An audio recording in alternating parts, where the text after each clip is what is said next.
What's up, YouTube? Welcome back, DJ Reacts. I'm making this for the second time since the guy that was supposed to help me edit deleted 2 hours of work and then uploaded the wrong video. Anyways, there's been a lot going on with Billy Carson. I've been talking about Billy for years now because he's wrong a lot, and I'm really interested in how this is going to play out. If you don't know what happened, Billy Carson claims to be one of the foremost experts on, the Emerald tablets, these ancient languages, and all of this stuff in the world with his brand Forbidden Knowledge. But he's not an expert in anything. He's gone to Egypt twice, I think once or twice. So have I. Just because you go to Egypt doesn't mean, just because you visit the pyramids doesn't make you an expert. But he talks about it like he is. And he gets into this, podcast. They say it was a debate. I don't know, but Wes Huff is actually a biblical scholar. One thing you might not know about Bible scholars, that's all they study is the Bible. So they're not going to be able to tell you that much about ancient Greek, which I think is very important since everybody back then spoke ancient Greek. Jesus spoke Aramaic, but their primary language back then was ancient Greek, not Coptic, ancient Greek. And so, and I know Wes says he knows Coptic. I don't know how well he knows ancient Greek, but it's just very important if you're going to talk about things from that time. Hebrew's only got an 8,000 word language. That's all it is. And you talk about Greek, it's a 60,000 word language, and it's also very malleable, so it can fit everyone, which is why everyone spoke it back then. That was the primary language. And then in little areas, people have their own dialects with little things. From what I've read over the years, at least by the Greek experts, the classists that I follow. But yeah, so the way Billy came out about it, he just went all wrong about it and came out suing people. So he's calling all of them defendants now, and wanting to sue them, showing up at his buddy's house at 2:30 in the morning, and it's just made him look really. And then his wife coming out. His wife came out to have his back, and it's like, oh, that looked really bad. Just be like, look, I screwed up. I was wrong. He's wrong a lot. That's why I would get on to my friends when they were like, hey, did you see the new Billy Carson video, what he's talking about? And I'm like, I don't care. I don't like the guy. He's always wrong. And he was wrong on Joe Rogan. Joe Rogan, they were looking at photos of the moon from NASA. And Billy Carson was trying to say that these white triangles were ships. And Rogan's like, no, those are arrows that NASA put there to point out those craters. And he's like, no, those are ships. And Rogan's like, no, they're in every photo. Those are arrows. So that tells you. And he couldn't say the word, what did he say? Psychartic. He was trying to say circadian rhythm. He was trying to say that, but he couldn't even say it. He said sacchardic, whatever. So that just shows me he doesn't know what he's talking about, because even Rogan's, checking him on the things that he says. And Rogan, doesn't really study that stuff. So yeah, let's get into it. I'll quit yapping. His fans call him the biggest threat to Christianity, and he calls himself, guess what, guys? I'm one of the foremost world leader in the knowledge on ancient texts and tablets, scriptures, papyruses, and cylinders. But Billy Carson recently faced a challenge like never before, a debate with Wes Huff, a Christian scholar and historian, and afterwards, Billy reportedly showed up to the producer's house at 2:30 a.m. demanding that the footage not be released. And if you haven't heard about this debate yet, there's a reason for that. In the wake of the interview, Billy Carson has asked that the recording not be released. In my personal opinion, the conversation did not go well for Billy, though. But fortunately, I got my hands on a copy, and after watching it, I can see why Billy tried to keep this off the internet. For the very first, and likely the last time, Billy had a debate where his claims about Christianity were put to the test. So let's break down why this debate was so damaging to Billy's credibility and his claims about Christianity. So the debate started off with Billy's argument that Jesus was never crucified, which, of course, if true, that means that Christianity is false. And here's the evidence that he gave in support of his claim. In my videos, and if you listen to the podcast, the statement is according to the Sinai Bible, Jesus wasn't crucified in that Bible. And that Bible predates the King James Version of the Bible. And the text there actually is about 12 to 14,000 differences between the Sinai Bible and the King James Version of the Bible. Let me pause right there because I know a lot of people are not going to comment on this.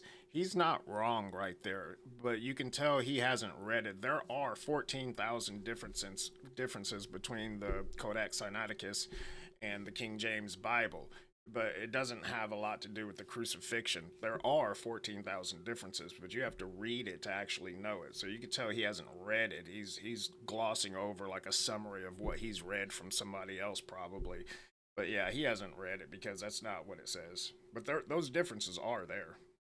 Which came much later. And then also one of the things that were interesting is that they discovered the book of Jesus' wife, which is at the Harvard Seminary, which according to some scholars, that's a little controversial, but they claim that this is an accurate record that Jesus may have even been married, which then, adds more, if that's true, it adds more to the hypothesis that maybe he wasn't crucified. So basically he's saying that this alleged Sinai Bible doesn't claim that Jesus was crucified and that it predates the King James Version of the Bible. And by the way, on a little side note, there's no such thing as a King James manuscript. Like the other translations, the King James Version is just based on the biblical manuscripts that were found. And in addition to the evidence that Billy provided against the crucifixion of Jesus, Billy also says that we discovered the book of Jesus' wife, which he claims shows that Jesus might have been married. Now, you say the Sinai Bible.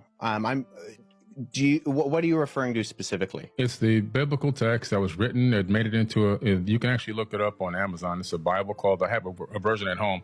It's called the Sinai Bible, right, from Mount Sinai. I'm assuming that's the mountain that they're referencing there. But they put together their own version of the biblical text prior to the King James Version being put out.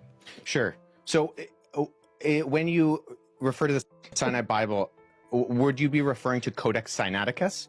Like the codex that comes... Okay. So the reason why Wes is asking him this is because there's no such thing as the Sinai Bible, apart from a title that someone on Amazon gave it for a copy of it that they were selling. But that book only contains the Codex Sinaiticus, which is really bad news for Billy, because as Wes makes very clear... So I work with manuscripts in my linguistic work. I'm an expert on early Christian scribal culture, and particularly in Greek and Coptic manuscripts. I actually have a facsimile. So I have a photocopy that was done by the British Library of Codex Sinaiticus that I work with in my office. So I have it here. And the Codex Sinaiticus in particular is just a Greek, it's a 4th century Greek manuscript. It comes from approximately between 325 and 350 AD. And its text of the Gospels reads almost identical to the modern Greek text that we develop translations from. Yikes. So Wes actually has the manuscript that Billy's referring to in his office, and he studies this for a living. But even more devastating... When you say that it denies the crucifixion or that the crucifixion isn't there, I mean, I can go on right now, Codex Sinaiticus, and I can look up the end of, say, Matthew 27, where it has Jesus being crucified. And that's in Codex Sinaiticus, or, the John 19, or any of the other ones. So actually, are you able to pull up a website with the viewers or listeners or whatever, be able to see that right now to make sure I have the version that I'm looking at. All right. Now, if it isn't clear by now, this is devastating for Billy's credibility. Billy has ran with this claim for years until Wes decides to ask Billy to pull it up online so that way they can verify it together. And then Billy says that he wants to make sure he has the right version. But I'm not even sure what he means by right version, because there's only one version, the one that Billy has referred to countless times over the last few years. And by the way, you don't have to take Wes's word for it. You can go to Codex Sinaiticus codexsinaiticus.org right now to view it yourself. And if you do, you'll find that it's virtually exact to the Bible that we have today, which is why you won't find a single scholar on the planet that agrees with Billy or has any idea what he's talking about here. So now that Billy is really in the hot seat, let's hear how he responds. On the text where I was referencing, actually, I was misquoted. I misquoted there. It's the Gospel of Barnabas. Okay, now, let's be charitable. So it is certainly possible that he could have misquoted the reference. The only problem is this isn't the first time that he said this, and he even said it at the beginning of the debate. In my videos, and if you listen to the podcast, the statement is according to the Sinai Bible, Jesus wasn't crucified in that Bible. And he's made this exact claim in almost every major podcast interview that he's been on. But if he really did misquote his reference, then we would expect for him to quote the Sinai Bible or the Book of Barnabas when he makes the argument against the crucifixion. So given this, I can't make sense of why he usually quotes them both as evidence that the crucifixion never happened. I give you one big translation that's off is they say, well, Jesus was crucified. Whoa. Well, that doesn't exist in the Sinai Bible. What happened? It doesn't exist in the Book of Barnabas. So if I was a fan of Billy, then I would be pretty concerned that prior to this, he hasn't had a debate where someone can challenge him on his claims. And the first time that he was challenged, he basically admits that he was wrong. And this shows that he's been undeniably misleading people with this claim. But I'm sure that we could all overlook this mistake if the point about the Book of Barnabas still stands, right? Well, let's see what Wes has to say about this claim. The Gospel of Barnabas is a really interesting document because it is a known forgery. It shows no actual indication of evidence of coming from or even having knowledge of first century Jewish understanding. And I think a bigger problem is that the Gospel of Barnabas actually paraphrases Dante's Inferno. Never mind the fact that we don't have any evidence of it prior to the 14th century, and none in any other language other than Middle Age Italian Italian and Spanish. Okay, now what Wes said there was incredibly important because the first piece of evidence that Billy gave in support of his claim that Jesus was never crucified was based on the claim that these books came before the King James Bible and didn't include the crucifixion. But the actual biblical texts that our Bibles are based on, they reference the crucifixion and go back to the 2nd century. So that means it's I don't know what happened to the video right there at the end, but yeah, I can tell that that guy hasn't read it either. So there are things that are different, like the resurrection narrative does not exist, like the end of the resurrection, that doesn't exist in the Codex Sinaiticus. The ending of the Lord's Prayer, these are all things that are omitted in the Codex Sinaiticus, which is where they do get their modern Bibles from. I read this stuff a long time ago when I was studying this stuff, very long time ago. But yeah, there's linguistic differences because you're taking one from Greek and then you're also taking some Coptic. Coptic is Greek with Egyptian. I don't know any Coptic at all or ancient Greek, but I read what the scholars talk about. But yeah, it's looking real bad for Billy, and all he had to do was read or just not make those claims. I've never read the Gospel of Barnabas, nor do I want to. Just never interested me. But yeah, let's see what Wes Huff says. Oh, I paused to tell you guys, if you don't know what Dante's Inferno is, Dante's Inferno, I think it's a 15th century book by an Italian playwright, The Divine Comedy. So Dante was a playwright in Italy, and so Dante's Inferno is where most people today get their current idea of hell from, or some of their ideas of hell. So that's what Dante's Inferno was. It was these different levels of hell, and he was talking about Italian politics, and so he wrote this Divine Comedy with all of these different levels of hell. And before that, it was called Tartarus, a lot of things from Greek and Egyptian. Billy Carson is attempting to sue me. Predominantly, from my research, I discovered that a lot of information from the Enuma Elish and the 7 tablets of creation is in Genesis. A lot of the creation story that comes into Genesis, almost word for word from the Enuma Elish and the 7 tablets of creation. So what are the parallels there? Separated the waters from the waters, for example. That's in the Enuma Elish, and that's also in the biblical text.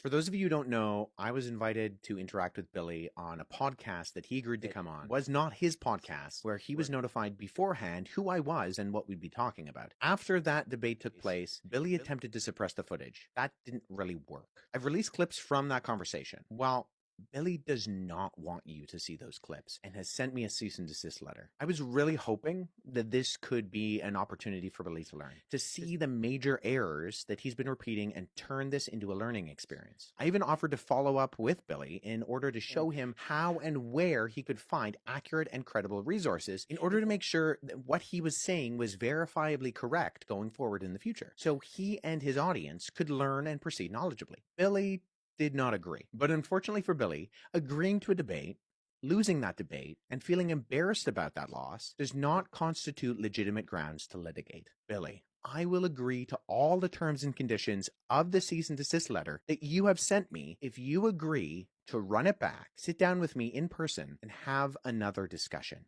This is my formal response. I guess there you have it. That's his formal response. I guess he just wants Billy to be educated on what he's saying. I could agree with that. I don't like Bible scholars because they only study, the one topic, and they might veer off, on smaller tangents, but they only study that. So you're going to get the same narrative pretty much from all Bible scholars. When you take somebody that's a classist that actually studies ancient Greek and listen to what they interpret, some of the, the leading translators for ancient Greek, there's only like a couple of handfuls of them even alive now, because it's not something people do a lot. It's not something you can make a lot of money doing. It's something they do for the passion of it. But yeah, you get different narratives. So I tend to go with what they say versus what Bible scholars say. But that's still nice of him to offer that. Give him some education. He needs it. I'm here with my good man, Billy Carson. If you want to, I guess, go first, Billy, as to how you came about, like the findings where it seems that Jesus was not crucified, or that's not accurate. Sure. And in my videos, and if you listen to the podcast, the statement is according to the Sinai Bible, and the text there actually is about 12 to 14,000 differences between the Sinai Bible and the King James Version of the Bible, which came much later. And then also, one of the things that were interesting is that they discovered the book of Jesus is, according to some scholars, that's a little controversial, but they claim that. We'll look at some videos of the debate. I don't know why it's grainy or why it looks like this, but it's the video. It's not me. But they claim that this is an accurate record that Jesus may have even been married, which then, adds more, if that's true, it adds more to the hypothesis that maybe he wasn't crucified. I just personally believe that Jesus was an amazing human being. I don't think that he was the Son of God in the sense that he's God, but that we're all gods. As he said, ye are gods. And I just personally believe that the return of the Christ is the return of the Christ consciousness.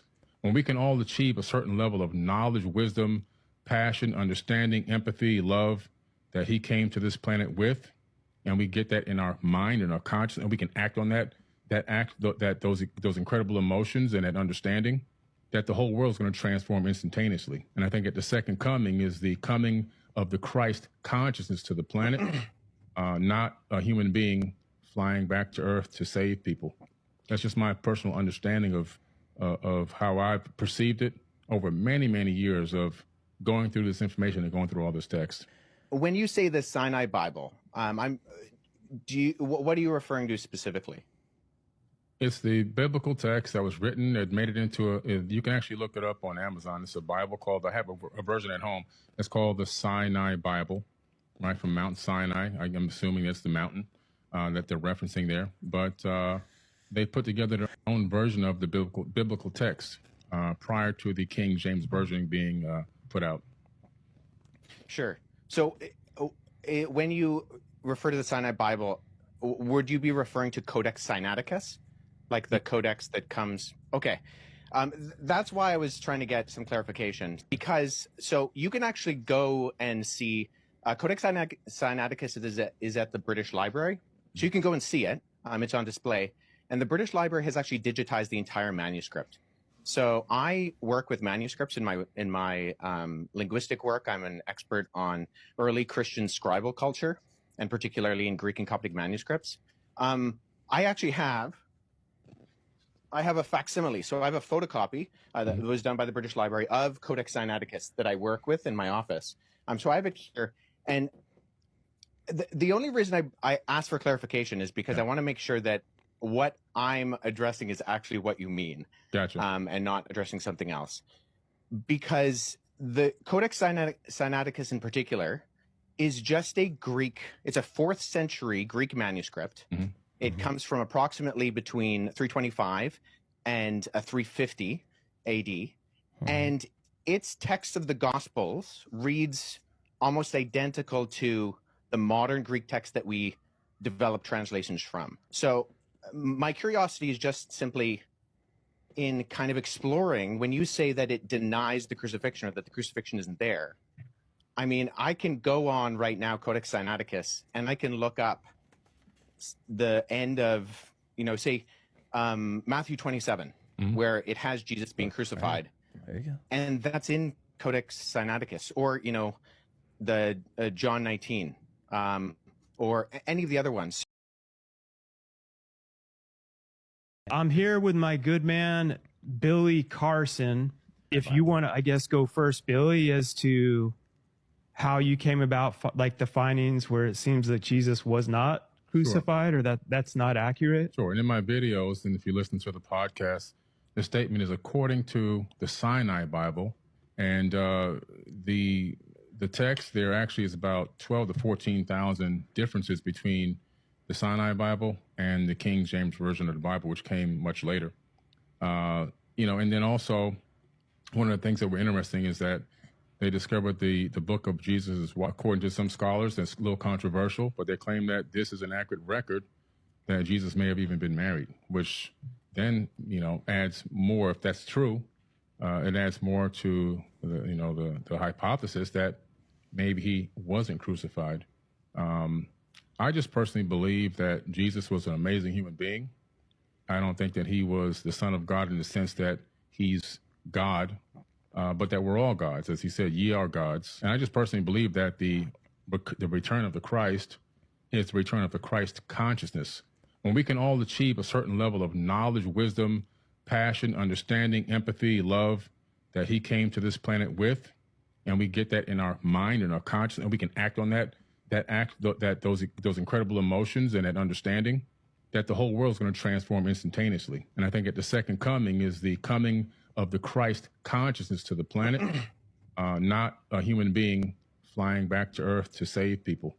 That's just my personal understanding of how I've perceived it over many, many years of going through this information and going through all this text. When you say the Sinai Bible, what are you referring to specifically?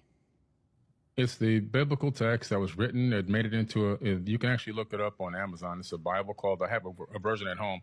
It's called the Sinai Bible, right, from Mount Sinai. I'm assuming that's the mountain that they're referencing there. But they put together their own version of the biblical text prior to the King James Version being put out. Sure. So when you refer to the Sinai Bible, would you be referring to Codex Sinaiticus? Like the codex that comes. Okay. That's why I was trying to get some clarification, because so you can actually go and see Codex Sinaiticus is at the British Library. So you can go and see it. It's on display. And the British Library has actually digitized the entire manuscript. So I work with manuscripts in my linguistic work. I'm an expert on early Christian scribal culture, and particularly in Greek and Coptic manuscripts. I actually have a facsimile. So I have a photocopy that was done by the British Library of Codex Sinaiticus that I work with in my office. So I have it here. And the only reason I asked for clarification is because I want to make sure that what I'm addressing is actually what you mean. Gotcha. And not addressing something else. Because the Codex Sinaiticus in particular is just a Greek, it's a 4th century Greek manuscript. It comes from approximately between 325 and 350 AD.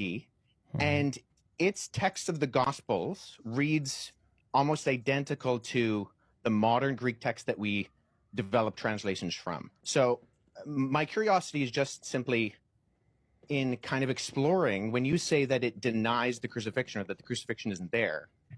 I mean, I can go on right now, Codex Sinaiticus, and I can look up the end of, say, Matthew 27, where it has Jesus being crucified. There you go. And that's in Codex Sinaiticus, or, the John 19, or any of the other ones. So I think my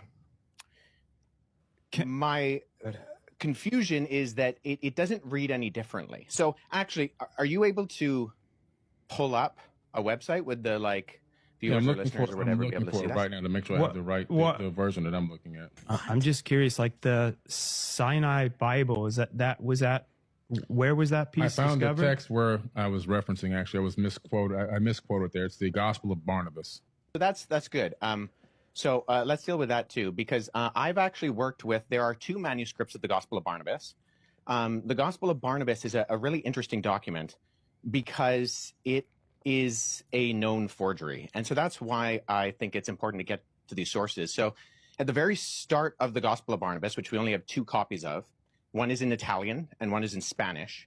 We see right off the bat that the Gospel of Barnabas, not to be confused with either the Epistle of Barnabas or the Acts of Barnabas, which are two apocryphal documents from the 2nd century, but the Gospel of Barnabas in particular, we know it's a forgery because it does things like in chapter 92, it says that Jesus spent 40 days on Mount Sinai, and then he came to the Jordan River and he walked to Jerusalem.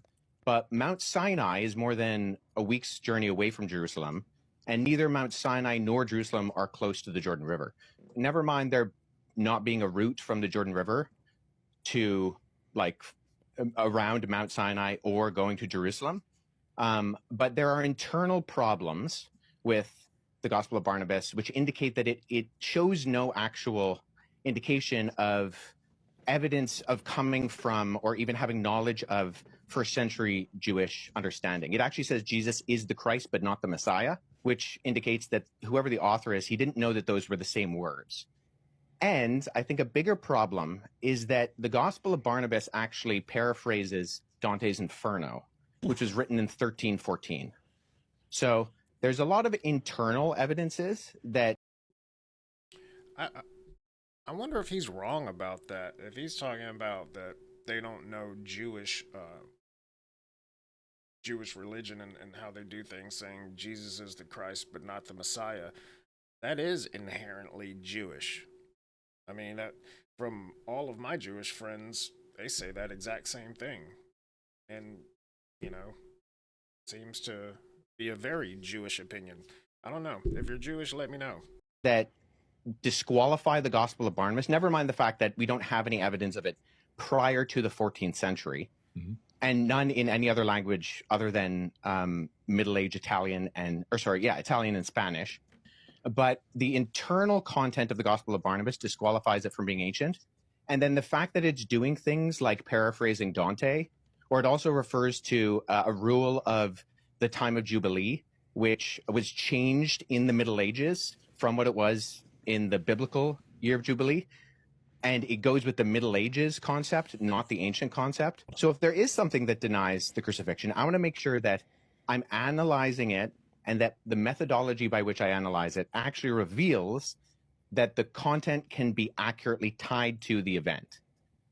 Okay, so he's saying the Gospel of Barnabas, one of the main reasons is because it's referencing the 15th century version of Jubilee versus, the 2nd to 4th century version of Jubilee. And the 15th century one would have quoted Dante. That makes sense.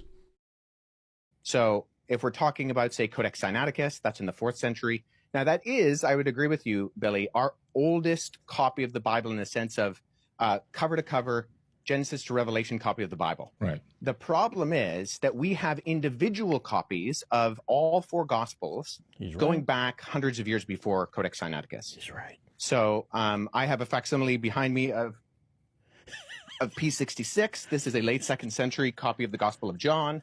I work with this particular manuscript I can just show the screen right here. This is an almost complete copy of the Gospel of John. I have that papyrus at home. I don't know. I guess the person that made this video is the one with that wicked Cheshire cat laugh and coughing. That is not me. Oh, that's so I'll show you this. So the documents you actually see on my bookshelf behind me are facsimile papyri that I've made. So when I was in Egypt last summer, I went and I got made for me some papyrus sheets. And so I take these papyrus sheets, which are made from the papyrus plant, and then when I go and I look at actual manuscripts, so I was at the University of Philadelphia last summer, and I went and I saw a document called P1, which is a 3rd century fragment of the beginning of the Gospel of Matthew. And so what I did is I sat down with that original and I produced a facsimile. I copied the text. First of all, I cut it out with an X-Acto knife in not the original 3rd century one on my papyrus. I cut out with an X-Acto knife this guy, and then I copied the text transcriptionally on the front and the back. So papyrus is just simply, it's what it's made out of. Yeah. The only with what you said, Billy, is that we have single copies of the Gospels that can be dated to the 2nd century that all do have the crucifixion. And so if we're relying on something like the Gospel of Barnabas, which is not just like, it's not that there's debate about it, it's that it's a known forgery. I mean, no one's referring to the Gospel of Barnabas as anything other than. If you say it's a known forgery, Nash, but I'm going to go with that. Let's talk about the Old Testament a little bit and leading up into the New Testament. Well, hold on, because do you mind if I address the Gospel of Jesus' wife? Sure, go ahead. What was her name again? I'm like trying to write notes like I know what I'm doing, but I'm just curious. So the Gospel of Jesus' wife doesn't actually mention. So oftentimes what happens is that the text of the Gospel of Jesus' wife is kind of paralleled with the Gospel of Philip, which mentions that that Jesus would kiss Mary Magdalene on the mouth. And so those are kind of used in parallel to kind of for this argument that Jesus was married. So the Gospel of Jesus' wife is in the Harvard Library. However, the reason we know it's also not legitimate is because even though the manuscript, the papyrus that it's on, was carbon dated to the 4th century, the text was actually copied from a PDF version of the Gospel of Thomas known as Grandin's Interlinear. And there was a mistake in the Coptic text of Grandin's Interlinear that was copied into the Gospel of Jesus' wife. So we know that this is not a legitimate document, even though the papyrus is ancient, and this happens a lot with forgeries. I have a couple of friends who have actually worked on projects that have revealed forgeries within Dead Sea Scroll manuscripts and within other ancient Christian papyri. But the reason why we know the Gospel of Jesus' wife and that Karen King, who kind of vouched for it and she lost a lot of credibility, unfortunately, for her, and she's admitted that it's a fake as well, was because we can tie it directly to not copying from an ancient text, but actually copying from an online version of the Gospel of Thomas in a PDF form. And the mistake on that PDF form was copied into the text that was borrowed in the phraseology of Jesus' wife. Let's check out the part 2 of what they say, because they get into some interesting stuff. So I just point that out is, once again, with our sourcing, I think we need to make sure that we're going towards not just early sources, but actually credible sources. And unfortunately, neither the Gospel of Barnabas nor the Gospel of Jesus' wife are credible sources in terms of actually, and agreed upon by not just the vast majority of scholarship, but I don't know anybody in the field of papyrology, paleography, historiography, who actually refers to these documents as being legitimate. That's fair enough. I can respect that. So let's go into the Old Testament a little bit. Predominantly from my research, I discovered that a lot of information from the Enuma Elish and the 7 tablets of creation is a lot of in Genesis, a lot of the creation story that comes into Genesis. Not all of it, but because obviously it's Genesis is a much smaller version of a much bigger story. But it's literally almost word for word from the Enuma Elish and the 7 tablets of creation.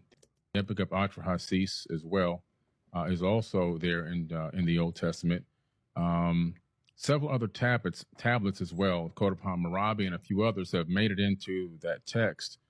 Sumerian cylinder scrolls that talk about the creation story.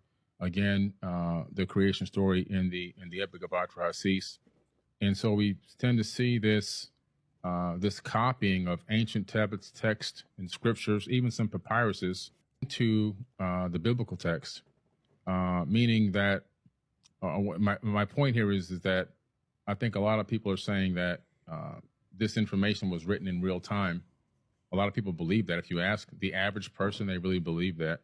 But a lot of this information is just copied from older tablets and texts from an earlier date.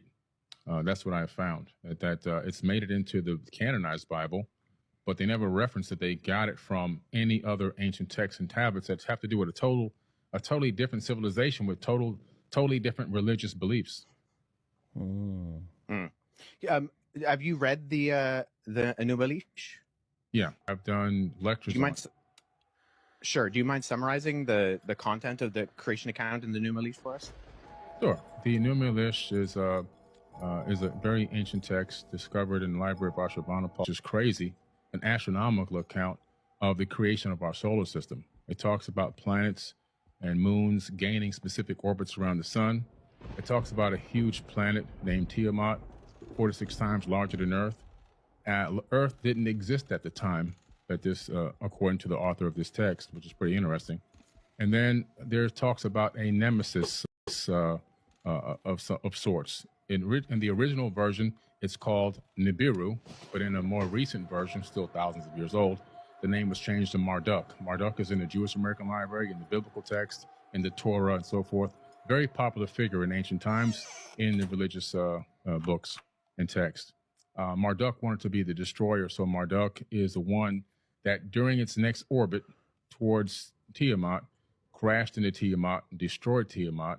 A huge chunk of it swung away, recoalesced, taking the water, land, and organic material, which basically recoalesced as our planet here, Earth. And the rest of it broke up into pieces. Some of it turned into the asteroid belt. Other parts of it were thrown towards the sun, and some were thrown towards the inner Oort cloud, towards the outer edge of the solar system. This planet, or this moonlet that orbited supposedly a brown dwarf, based on the description of it, gained a very strange orbit around our sun. And we have the scientific evidence now also to match with NASA's data, where we see that Saturn and I believe Neptune switched places.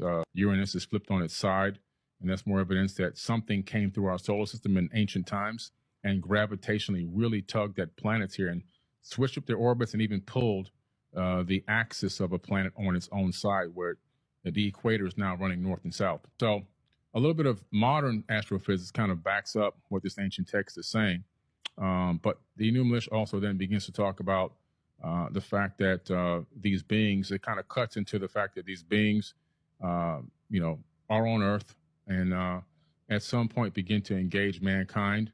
In other words, they didn't create people from scratch, but they engaged the existing hominid and began to utilize us as workers for their workforce. In the Atrahasis epic, you see a much similar story, slightly later date period, but still thousands of years old, the epic of Atrahasis. And we see a very similar story.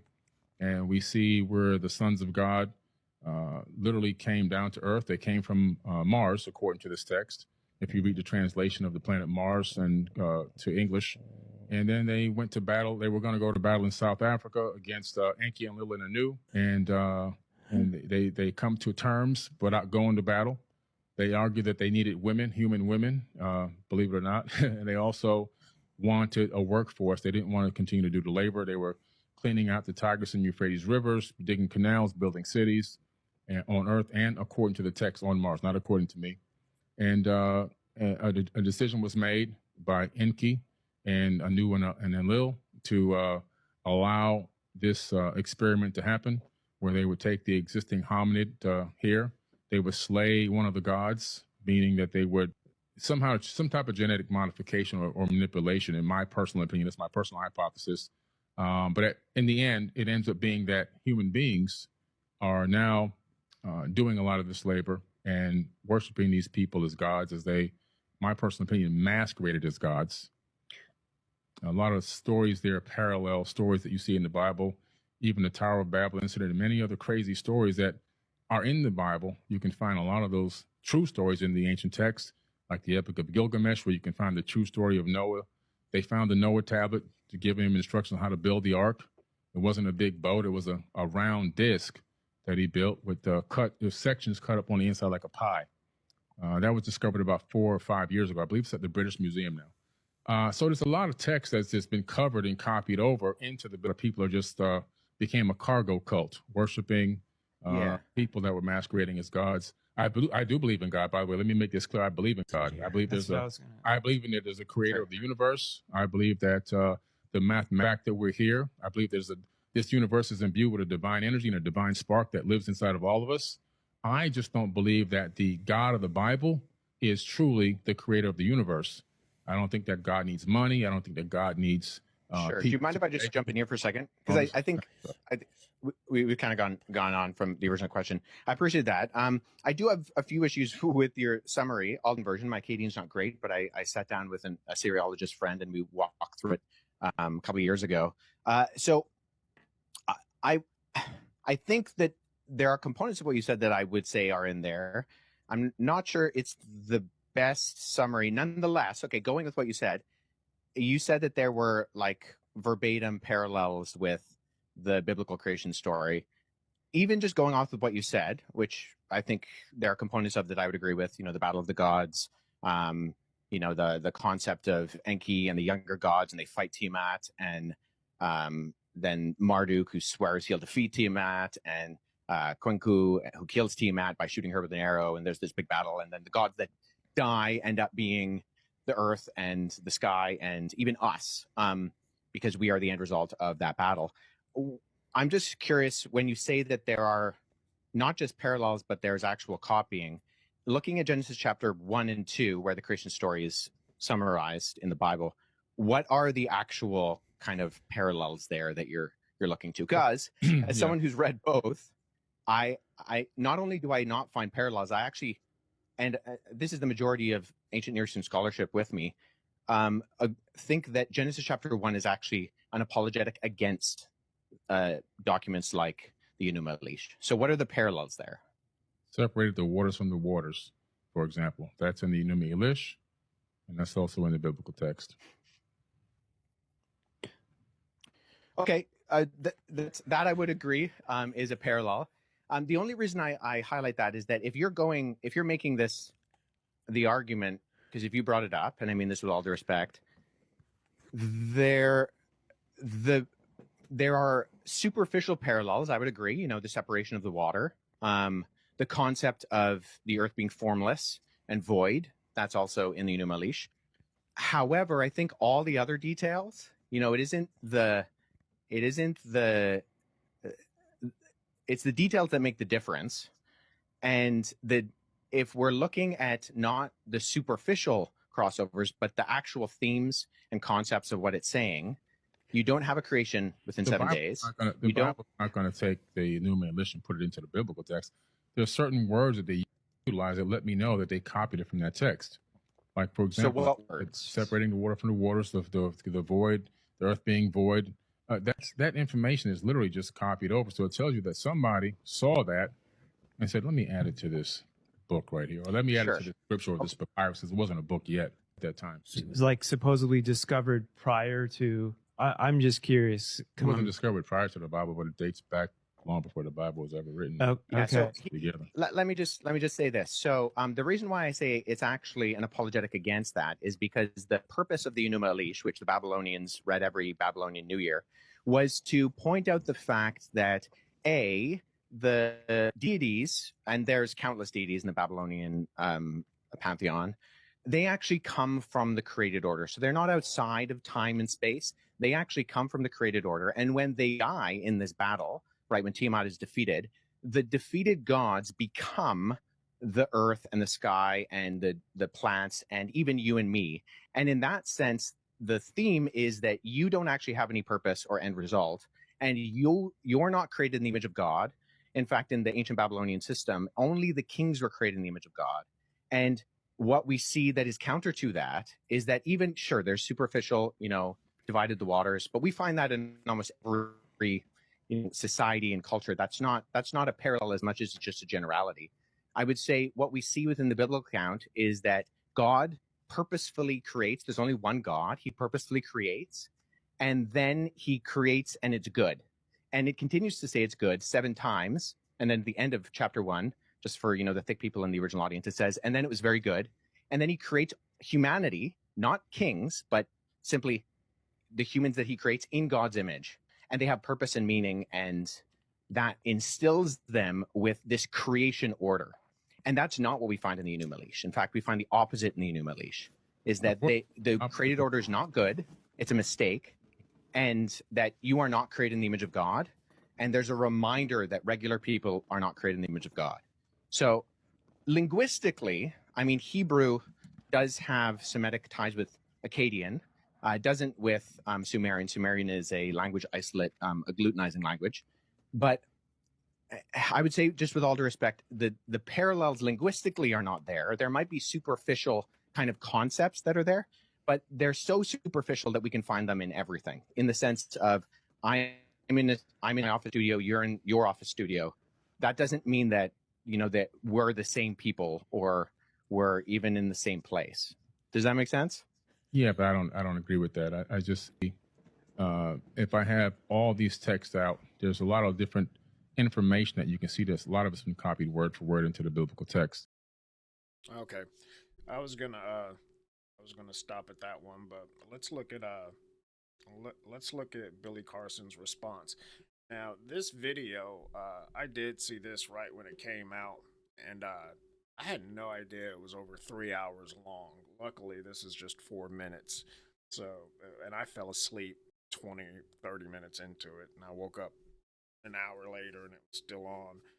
So I have not seen the majority of this, but let's see what he says in his. I don't know if this is a rebuttal or it wasn't really a debate. I don't see that as a debate really. I see it as it looks like more of a conversation. A debate has specific decorum built into it. So that didn't look like a debate at all to me. It looked like a conversation where you're talking to a Bible scholar about stuff that you think you're an expert on, and the Bible scholar is, correcting you, which seems to be what happened. But also, you're always gonna get the same narratives from Bible scholars. That's just my experience. So, but yeah, let's see what he says. So the Codex Sinaiticus, often referred to as the Sinai Bible, is a 4th century Greek manuscript. He can't even pronounce it. He said the Codex Sinaiticus. Oh, wow. Yeah. Billy Carson does have a brain injury, I found out, because the guy that he's sitting next to in that podcast mentions it. I always thought there was something kind of slightly off about him, but also he was telling everybody he was 70 years old and really 53 around now. I think 53 or 54 or something. I found it in an older video because he actually mentioned his age, and I just looked up his birthday and did the math. Manuscript of the Bible. In contrast, the King James Version, is the KJV, is an English translation completed in 1611. Comparing these two involves examining differences in textual context, translation choices, and theological interpretations. And so here's the textual variations. Scholars estimate that there are approximately 14,800 differences between the Codex Sinaiticus and the King James Version. These variations range from minor discrepancies to wording to significant differences in the content. For instance, the Codex Sinaiticus includes books like the Epistle of Barnabas and the Shepherd of Hermas, which are absent in the King James Version. Notable omissions: several passages presented in the King James Version are missing from the Codex Sinaiticus. Mark 16:9 through 20, the longer ending Mark detailing the post-resurrection appearances of Jesus is absent, doesn't exist. It's not in there. That's Biblical Archaeology Review. Biblical Archaeology Review. That's the source. Just one of them. There's 8 sources, but that's just one of them. John 53, 8, 11. The account of the woman caught in adultery is not included. Biblical Archaeology Review. Source, Luke 24:51. The phrase, and was carried up into heaven, describing Jesus' ascension, is missing. Biblical Archaeology Review. Now, they based 100,000 videos, and I do mean 100,000 videos of complete foolishness off of this information. And I'm sure they'll make a response video talking more crap and using my name. They can just listen. It is what it is. Those are opinionated videos. At that point, that doesn't matter. But the original video that I did not consent to, I'll be paid my pound of flesh for every appearance that it shows up on the entire internet. I will be. Trust me on this. I guess that means he's going to come after every creator that puts his image on online. We'll see. Or there'll be judgments. And when you go to buy a house, or when you go to sell something, when you go to do anything, I'll have to get paid first. And I'm going to take all of that money, all those winnings, and I'm going to buy a huge strip of land. Me and my wife already figured it out today. We're going to buy a huge strip of land, and we're going to build mini homes on there for homeless people with all the money. Every single penny of it. And we're going to document it, and we're going to post it. We're going to turn your darkness into light. Translation differences. KJV. Translators worked from a limited set of late medieval Greek manuscripts, primarily the Textus Receptus and Hebrew texts available in the early 17th century. In contrast, the Codex Sinaiticus is an earlier manuscript, reflecting a different textual tradition. These distinct source materials contribute to differences in wording and interpretation between the two versions. Theological implications. The variations between the Codex Sinaiticus and the KJV have led to differing theological understandings. For example, the absence of certain passages in the Codex Sinaiticus, such as the longer ending of Mark, affects narratives concerning the resurrection and ascension of Jesus. These differences highlight the importance of textual criticism and biblical studies to understand the development and transmission of biblical texts over time. While it's challenging to specify the exact number of words translated differently between the Codex Sinaiticus and the KJV due to their distinct textual basis and translation methodologies, the estimated 14,800 differences encompass both minor and significant variations that have implications for biblical interpretation and theology. You can tell this is written for me. No, I'm taking this from the source, Mr. Whoever you are in the live chat. Of course, this is cut and pasted from the direct source, from actual academic books. I'm not giving you this off my dome. I'm reading academic books. Come on now, tune in. Get your head on right. This is basic IQ stuff. I don't. Oh shit. Basic IQ stuff. I don't even know what that means. I don't know if he's taking this from Wikipedia or what. I don't think he's reading from accredited text, because he says he gets his stuff from Amazon. Like he's getting, he got the Codex Sinaiticus from Amazon, which who knows, if that was an actual version, or it could have been. I don't know. I've never seen it on. I don't look for that kind of stuff on Amazon, so I wouldn't know. But I definitely would not use Amazon and Wikipedia as my sources. I wouldn't do that and go talk about it. Think I know stuff because I've gotten it from Wikipedia and Amazon. Not saying that you can't get good stuff there. Just saying if you're going to be an expert in something, be an expert. Actually do the work to become an expert. So the next thing was about the gospel of Jesus' wife. I'll pull that back up in a minute. The next thing was about the gospel of Jesus' wife. I didn't know I was going over there to do this kind of debate. I thought we were having a casual conversation on spirituality, and I wasn't really even fully in my right mind. I just almost died a few days before going to his house. Literally. Come on now, dog. Come on, man. Interestingly enough, when Billy Carson refers to the Sinai Bible, he's talking about this. When he said, is that the whole thing where he talks about like Jesus going to the pyramids and shit? So coming back to this, because that was a bit of an on the aside. screen here. Yeah. So this is what largely, if you had a copy of the Gospel of John, it would look like this. This is a codex. Another interesting thing about Christianity is that Christians didn't invent the book, what we would call the codex, but they were the ones who pioneered it as a writing format. Right. They perfected it, if you will. Well, the ancient world preferred scrolls. So Christians almost unanimously use codices, and we're not sure why. Can you explain to people the codicy aspect there? So a codice is just a book. Like you would take, instead of taking a long line of papyrus and writing on it and then rolling it up, So it you looks would, like this instead. yeah, you would bind it on one side and you would write on both sides of the papyrus. And this is long before the printing press and everything. So this is physical writing. Yeah. And so this is much more analogous of what people would be considering when they were thinking of scripture, when they were thinking of the Bible. So the word biblos is simply the Greek word for books. So it's plural. And then eventually it was the book, right? Because for a period of time in the Middle Ages, the only book you might ever have seen in your life was the Bible. But when they refer to the scriptures, they're not thinking of a single bound volume like we would today. We just sort of, we revert to that because that's sort of in our conscious imagination. When we think of the Bible, we think of it, you have the King James with the leather cover on and maybe thumb indexing on the pages, right? Right. But it didn't fall out of the sky like that. A lot of them were independent written documents like this. Now, Constantine commissions, to great expense of the Roman Empire, a number. I didn't realize this was a part 8. I'll have to find the first few parts. Billy Carson is attempting to sue me. For those of you who don't know, I was invited to interact with Billy on a podcast that he agreed to come on. It was not his podcast, where he was notified beforehand who I was and what we'd be talking about. After that debate took place, Billy attempted to suppress the footage. That didn't really work.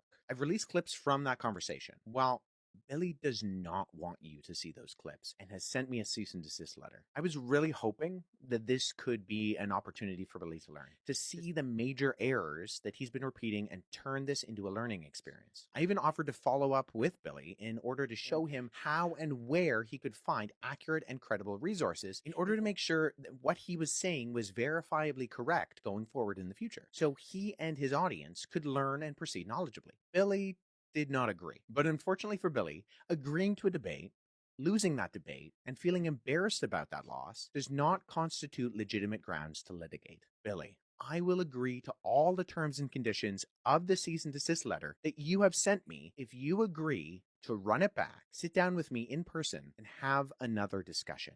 This is my formal response. Okay, I've got it. I'll delete that first one. Let's check these out. I haven't seen these.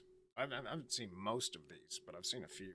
Play some things for you and show you why it's really important that, yes, we should be doing our own research, but also the people who are the experts also matter to a certain degree. Like, they're not right just because they're the experts, but there are people who know things in regards to the publicly available evidence that are just not common knowledge. And a lot of people go around saying and using the right words, but in the completely wrong way. And so what I'm going to do here is I'm going to play and react to this in particular. Okay, here we go. You said that they doctored the Bible. Mm-hmm. What's the earliest version of the Bible that exists? One of the earliest versions is the Ethiopian Bible and the Sinai Bible. Okay, pause right there. One of the earliest versions is the Ethiopian Bible and the Sinai Bible. So the Ethiopian Bible is written in a language called Ge'ez. And our oldest copy of that comes in the form of the Garima Gospels from potentially as early as the 4th century, more likely from the 6th century AD. But this is only the 4 Gospels. And they're very much a translation from the original Greek into the ancient Ethiopic language of Ge'ez. What Billy Carson... I love that the captions is putting gay ass when he says that. The Ethiopic Bible is actually one of my favorites. It doesn't have just the 4 Gospels. It's got a lot of the stuff that they consider apocryphal today, which is why they don't consider any other part aside from the 4 Gospels to actually be legitimate, because it's got the Book of Enoch. It's got all that stuff in it. So yeah, their Bible is one of the oldest transcriptions available. 6th century, roughly around. I have that one. That was one of the ones I studied before a lot of this new stuff came out. And appears to be talking about with the Sinai Bible, I believe, is Codex Sinaiticus, which is most likely our earliest copy of what we would think of as a Bible, in that it includes Genesis to Revelation all in one single volume. It dates from the 4th century. We, of course, have copies of each individual book of the Bible that exist in independent scrolls and books that predate those two documents by centuries. But I guess when Andrew asks about our earliest Bible, what he's Yeah, he asked what was the earliest Bible, but I doubt Andrew knows that they have scrolls that predate the Bible. probably referring to is what the Bible eventually started to look like as a single bound volume, what we would think of it as today. It was normative, though, for both Jews and Christians prior to the 4th century to consider individual books as scripture without them all being bound in a single volume like we have today. But I think what he's talking about when he says the Ethiopian Bible is probably the Ge'ez Gospels, in the Garima Gospels, and the Sinai Bible is probably Codex Sinaiticus. I agree with what he says. I completely agree. Experts are experts for a reason. The word for virgin was mistranslated from Aramaic into Greek. So the word originally meant, I think it was laga, which means young woman. By the time it got to Greek, it was translated wrongly into virgin, which then made it into the biggest part of the story of Jesus, which is that his mother was So she a might virgin. not have been a virgin. It's possible. But when I saw what convinced me, that's why I looked deeper. Okay, Billy Carson says he looked deeper. I think the word he's talking about is the Hebrew word alma. I don't know what laga means, but it's not Aramaic, it's Hebrew, alma, which does in fact mean young woman. However, it more specifically refers to a young woman of marriageable age. So in other words, the word doesn't always mean virgin, but to say it doesn't ever mean virgin is just incorrect. And once again, we can see how the ancient Jewish understanding of the text was perceived by looking at the Greek translation of Isaiah chapter 7, verse 14, where the text in question is translated from Alma into Parthenos. So Parthenos does specifically mean virgin in Greek. And by using this translation in the Greek version of Isaiah, it gives us a clear indication of how they understood Alma operating. So it doesn't specifically mean virgin, but it doesn't not mean virgin. And by translating it from Alma into Parthenos, what that indicates is that the ancient Jews saw this word in its meaning as being a virgin, right? A young woman of marriageable age that clearly means virgin. Okay. Was I the only one that got confused there? Doesn't always mean virgin, but it also doesn't always not mean virgin. I have no idea. Let's continue, though.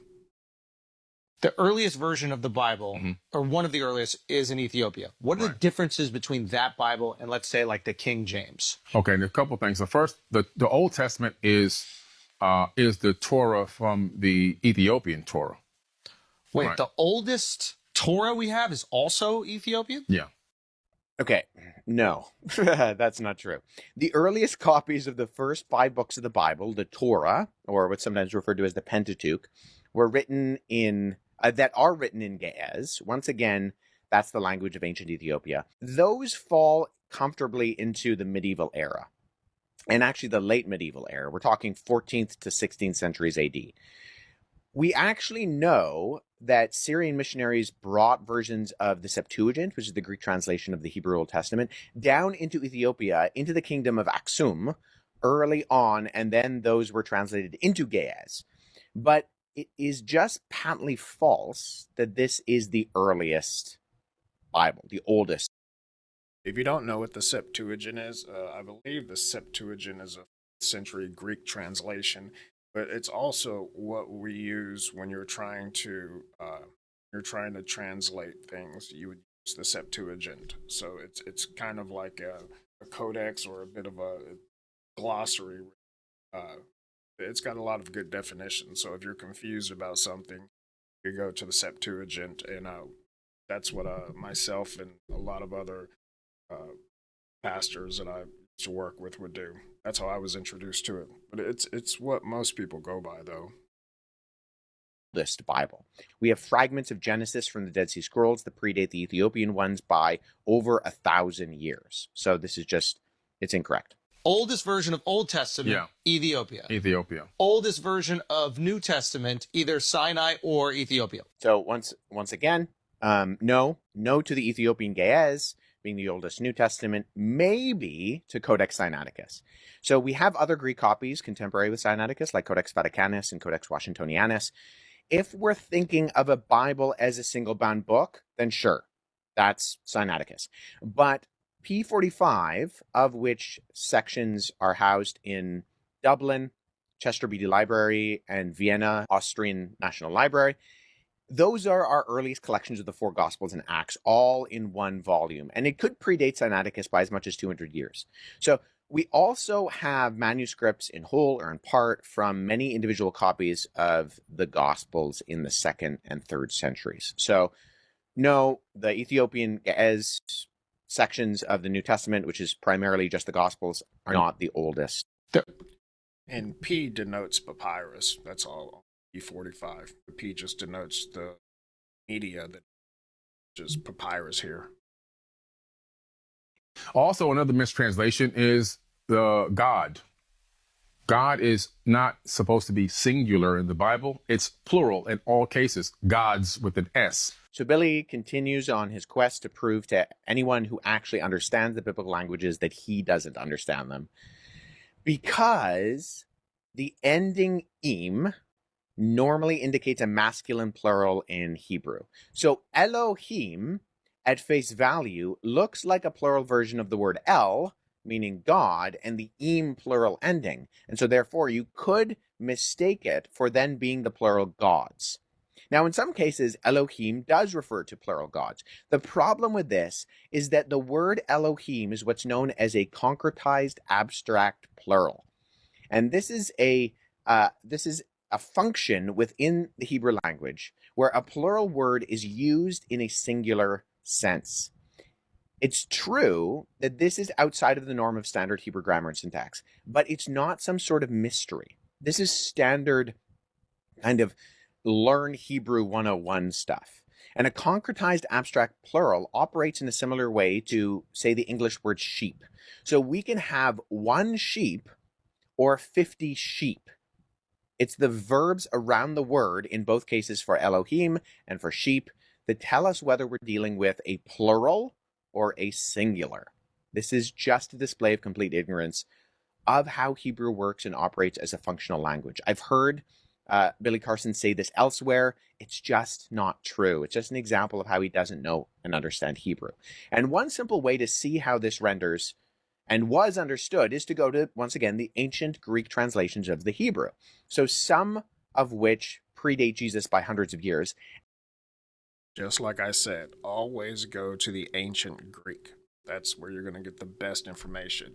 I also learned that a long time ago when I was like early teen or late teens about Elohim. That was something I was learning. And see how they understand and render the plural word God in the Greek theos, because you have a plural and you have a singular form of that word in Greek. And the context in the Hebrew and both the ways that it's translated into Greek give us an indication of how it should be used and how it is being used. But when Billy Carson says, well, you know, the word Elohim is plural and therefore it means gods, not God, it's just him displaying that he doesn't know how to read Hebrew. Yeah, it's kind of And destroying Billy Carson and all of the stuff that he says, which is good. I'm glad he is, because Billy Carson says a lot of dumb stuff out there, and too many people believe him and follow him. I've had issue with that for a long time. And at first, it was kind of refreshing to see somebody take a different angle at things and to try to see where it goes. But then as he kept doing it, it's like he didn't want to learn anymore or come up with anything else. So then he just started reaching, and he's reaching so far to where, you know, he's thinking everything is an alien and, you know, everything is incorrect, but he's just reaching so far.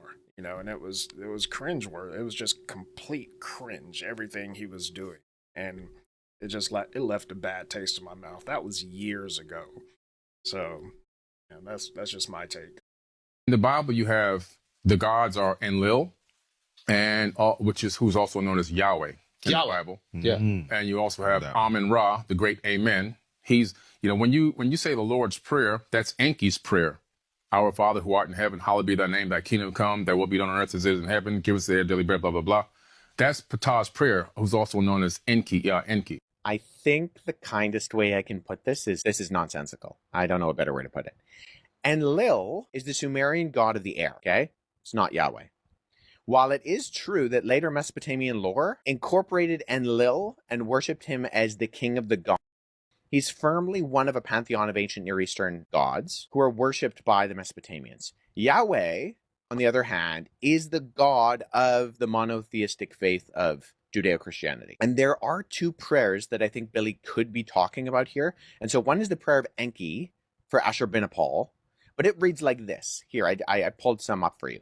Okay, so it says, I, Ashurbanipal, great king, mighty king, king of the world, king of Assyria, king of the four quarters of the world, king of kings, prince who has no rival, who by the command of the gods, Ashur, Shamash, and Marduk, who rules over the upper sea to the lower sea, and has subjugated all rules, who provides butler to the gods, as Esagil, the palace of Marduk, and the spouse of the gods, whose doorbell I made glisten like the stars, and the firmament who repairs the damaged parts of their sanctuaries, who establishes my protection over the cult centers, whose deeds are pleasing to all the gods, and whose shepherdship is sweet in the black-headed people. May Enki make my enemy's name and his descendants disappear from the lands, and have no pity on them. Does that sound like the Lord's Prayer? I didn't know that. Where would they get doorbell from? They didn't have doorbells back then. Might be just my ignorance. No. Okay. So the other potential candidate is Enkidu's prayer in the Epic of Gilgamesh, but that prayer is a request for Shamash, the Mesopotamian god, to visit him in a dream and grant him favorable omens. None of this is even analogous to Enki's prayer. I don't know where Billy is getting this from. Friends, there is nothing even remotely analogous to the Lord's Prayer in any of these ancient examples. Also, Ptah, the Egyptian god of creation, and Enki, who is the Sumerian god of the creation, they have similar roles within their respective societies, but neither the Egyptians would have thought of Ptah as Enki, nor the Sumerians thought Enki was Ptah. No, but they did take a lot of things back and forth with their gods. But all of this stuff you can read online. I mean, all of the universities that are translating, like the cuneiform that I read, that comes from UCLA, where they've actually got the cuneiform tablets, and they're transcribing them. So you can go online and read that and learn about it. I mean, all of this stuff is available because once it's been transcribed, not all of it's online, which is one thing I have an issue with, but they put a vast majority of it online. I give you one big translation that's off is they say, well, Jesus was crucified. Whoa. Well, that doesn't exist in the Sinai Bible. What happened? It doesn't exist in the book of Barnabas. So let's go to Codex Sinaiticus. Now, you can do this for yourself. You can go over to codexsinaiticus.org and you can click See the Manuscript. This is put on by the British Library. And so what I've done is I've just pulled up the Gospel of Matthew, chapter 27 in Codex Sinaiticus. And right here, you say, okay, well, it denies that Jesus died on the cross. Find it. It's at the top. There. So I'm going to zoom in to up here where this is actually the beginning of verse 50, right? So it says right here, but Jesus again cried out with a loud voice and gave up his spirit. Right there. Spirit. Okay, Jesus cried out in a loud voice and he gave up his spirit. He gave up his spirit. This is language of death. It just is. I mean, you can go to any of the Gospels. Friends, they don't read any different. You can go to the Gospel of John. It's not like the Sinai Bible is something secret and magical. You know, the way that it's being communicated here is if this is like, this is some secret that Billy Carson has uncovered. This is not. This is just a 4th century copy of the Bible. And so you can, go through the Gospels and you can read them. That's Codex Sinaiticus. So when he says the book of Barnabas, I think what he's referring to is the Gospel of Barnabas, which was a 16th century forgery. Yes, the Gospel of Barnabas denies the crucifixion of Jesus took place. But that's because it was written a millennia and a half after the events as an apologetic against the standard Christian beliefs of the time.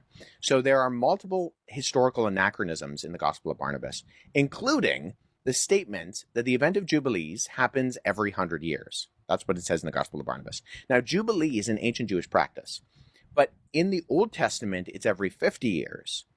But this was moved by Pope Boniface to every 100 years in the year 1300.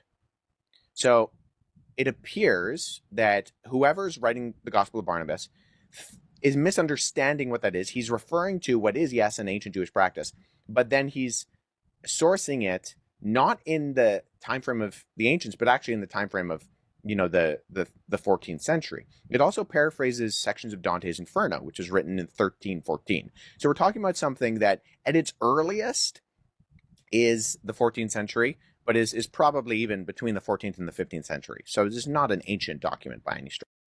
So how did they kill him? They didn't kill him. In Harvard Library, there is a book of Jesus' wife at the Harvard Seminary School. So, yes, there is a fragment of the Gospel of Jesus' wife at Harvard. But this fragment has nothing to do with Jesus' death and is also a known forgery. I have an entire post on this debacle concerning the Gospel of Jesus' wife that you can check out. But this manuscript was a modern forgery, cleverly written on legitimate ancient papyrus. So someone found a piece of ancient papyrus and then made a forgery on top of it. And it was outed as a forgery because it made a few copyist errors that the forger carried over from an online PDF version of the Coptic text of the Gospel of Thomas, which was known as Grandin's Interlinear, is known as Grandin's Interlinear. I actually remember when this was made public. I don't know if it was found the same time or the same year it was made public, but I do remember when this was made public. And I remember it was such a small section of papyrus, but it was talking about how Jesus kissed her on the mouth, and that's why they were saying that it was about his wife. And they never mentioned a name, but they're talking about Mary Magdalene. And I remember the whole forgery thing because there was this guy, not one guy, but on the black market, there was this guy. And he was like amazingly skilled at creating these forgeries. And so they found some people like years later that worked with him and were known forgers. And, they would show how they would create these forgeries. And it wasn't just done with papyrus. This was done with ancient artifacts. They would even they found a way to even patina them as if they had aged for hundreds of years. So they were able to fake these patinas, and faking the papyrus was really a pretty amazing skill, because when people are looking magnifying glass or microscopes at that papyrus, it has to look a certain way, and it was real enough to be able to fool enough people to where it was just an amazing feat of skill that you could forge that well to where it would actually fool experts. There was a lot of experts that went through these things, and they went back and forth with it, and that was the end result. Was that it was a forgery.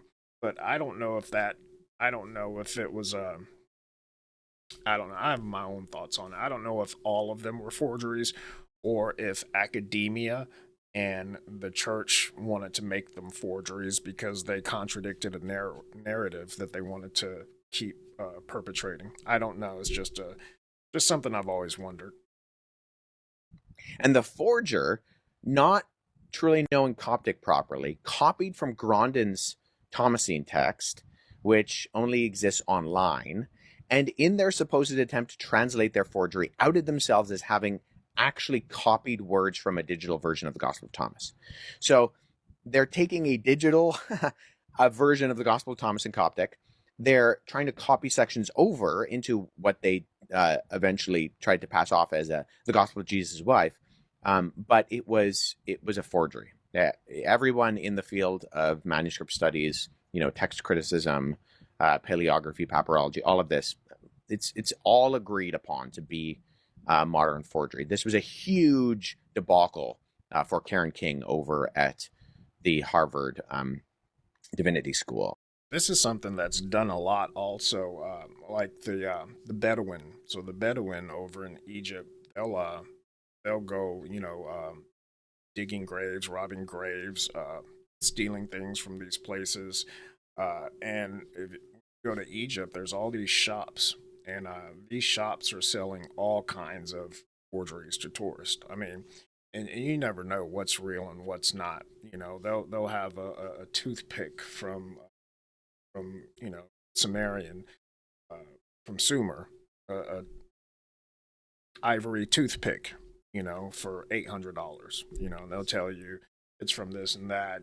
They have whole stores, like they have a lot of material there, and you never know what's real. And but the weird thing is, there's such a massive black market, and it's a shame, really, because all of these items get stolen, and then the people that are buying them on the black market, all of this stuff ends up in private collections around the world, and it's never put out there for the public to be able to see it or to, view anything like that.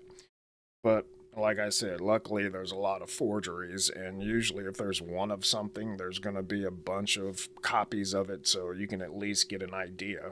I just think it's a shame that all of this stuff, like the originals, are gonna they do end up in private collections unless they, donate them to a museum. And I know the one of the main guys in Egypt, Zachary Hawaski, I think is his last name. He's the one that was pushing for like all of the Egyptian stuff that's anywhere else, like in England or in Germany. He's pushing for that to. Says, "Come home to Egypt. It's ours. We deserve to have it here." And he's gotten a lot of original stuff back to Egypt, which is good, But yeah, that whole thing is a mess.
this doesn't have anything to do with the Billy and Wes Huff thing, but this is some of the stuff that I want you guys to see of people that are believing Billy Carson. Not saying everything that he says is a lie, just saying you shouldn't listen to someone who gets their information from Amazon and Wikipedia. And look at the comments right here. So if you look at these comments, the name of this channel is We Know the Truth Now. So, you know, it says if you actually follow Billy Carson and read what he talks about how Anunnaki came to Earth and DNA modified the beings that here and then enslaved them for the gold. The creator says that's what I'm talking about. It's not true. It's a fairy tale alien story. Just because we weren't taught this growing up doesn't mean it's a fairy tale. There are a lot of details not being said here about them coming to Earth. You believe in aliens and not people with bones and monuments.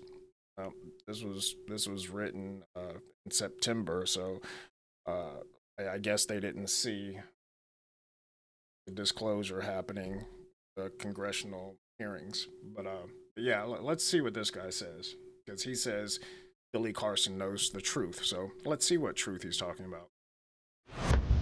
We know the truth now here. I got a lot of people in my DMs talking about, why are you talking about Billy Carson? Why are you talking about Billy Carson? Because Billy Carson promotes that aliens gave DNA to monkeys and made you.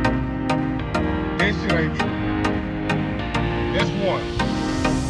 Two, the people who came up with the Anunnaki, the Assyrians and the Babylonians, in real life, they enslaved Hebrew Israelites. So they tell you the Anunnaki story that they gave DNA to make people dig gold. That's a fucking lie. The real story is they came in, enslaved your people in real life, and made them dig gold in real life. Now, do you understand where I'm coming from? That is disrespectful to your own people to teach oppressors knowledge. We know the truth. Yeah, I mean, that is true, but everybody, I mean, slavery was one of the largest trades at that time. It wasn't just Africans that were enslaved. But anyways, one of the interesting things, if you want to talk about DNA, and I actually put this in one of my shorts, it's about the telomeres.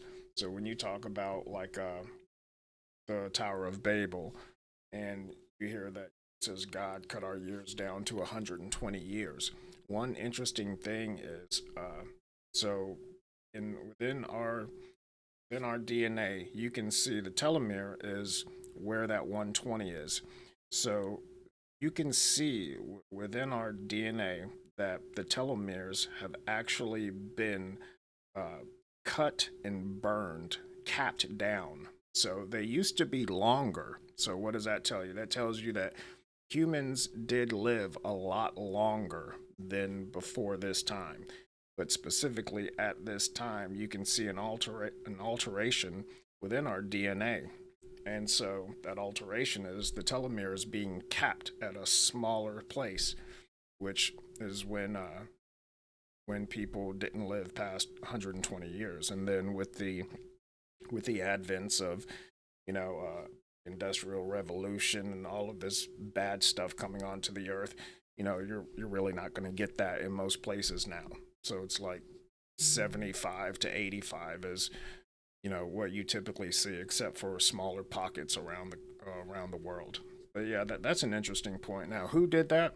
I don't know, but it was done, and that's something scientifically proven that was done. It was intentionally done, and we know for a fact that before then, people lived longer because the telomeres were longer.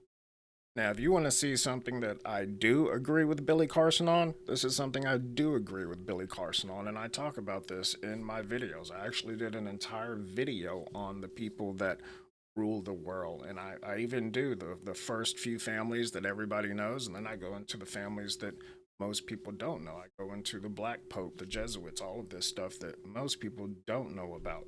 But this is one thing I do agree with him on. I believe it 1000%. There are about 100 families that run the entire planet. And these people are extremely dark. They believe it's their right to rule over us. They believe that we're nothing but to be beneath them, that their boot is, we deserve to have their boot on our neck. And it's not about money with them. It's all about the power and the control at the end of the day. Money to them means nothing because they can just print as much money as they possibly want. They can just add fake zeros and ones to an account and utilize it whenever they want. We proved this by sending millions of dollars to Ukraine. We just keep sending money. It's just digital. It's numbers. It's like, I mean, it's not even real money. It doesn't exist. So in that case, it's not about the money. It's about control. And I believe that we as the people on this planet, the biggest thing I have to keep saying, the divide and conquer tactics must fall away. We have to begin to see through them. I'm white, you're black, I'm indigenous, you're from Europe, you're European, and I'm Baptist, it keeps going. Everything is divided. There's no synergy, there's no unity. We have to come to the point, man, and be like, no. We're not going to fall for this anymore. We're going to unite and we're going to organize. And we're going to take back control of our planet. And I think that's when we're going to see some of these higher beings that have been watching us step in. When they realize that, we're going from being adolescents to grown-ups, we're getting ready to become full-blown adults in our reality, that maybe there'll be a chance for them. Now they'll step in and give us some assistance. I don't know about that last part. I'm not sure that. Well, I don't know that, so I wouldn't believe that. But I do agree with him, and I talk about that in most of my videos. I always say, if you're trying to look for, where these people are, whenever they're trying to create this us versus them mentality, whenever they're trying to divide, then you know who's doing it. Read the books on Marxism, that'll show you. Or, look at Kamala Harris, the same phrases that she uses are the same exact things in the Marxist books, and it's because her father was, a Marxist, a known Marxist. So that's something that you can read that'll teach you about that. Not that I'm political at all. I don't care about politics, but or organized religion. It's not my thing really. I've studied religion, all of them, but. Yeah, that's my thing. Whenever they're trying to divide, whenever they're trying to force an us versus them mentality, that's when you know who's doing it. And we've got to realize that we're all the same thing. I say this all the time. When doctors don't learn how to work on, different races of people because they're different, although there are inherent differences, they're at the genetic level. They're very minuscule, things that make up our hair, skin color, and all of that is 5 to 6% of our DNA. It's such a small percentage. So yeah, I mean, I don't like division. We need more unity. And this was some of the stuff that he used to talk about that I do agree with. The alien thing, I don't know. I'm still trying to find out, just like everyone else. I think it's interesting, and I'm glad that it's coming to light, like a lot of things with the trafficking and everything. I think that's great, but we need more information, and I'm still learning. So, my mind's not made up on that. But that's the end of this. Hope you guys enjoyed that. It's very interesting to see what's been going on. I think he did himself a disservice by the way he went about it. And he definitely, don't go up against a scholar in anything thinking that you know more. I mean, that's just a bad thing to do. And he should have had a team or somebody tell him, hey, before you go on, Andrew Schultz's podcast, Joe Rogan, and all of this, you might want to fact check some of the stuff that you're saying. I'm very surprised that not only he didn't have the frame of thought to consider that, but nobody told him. Nobody said, hey, before you go on Joe Rogan, the most popular podcast on the planet, Andrew Schultz, one of the most popular podcasts, before you go on there, before you start saying this stuff on camera, might want to fact check and get with some experts and find out. Don't just stick with Wikipedia, but Hey, I guess it's a lesson learned. I'm closing it on that one. Hope you guys enjoyed it. See you on the next one.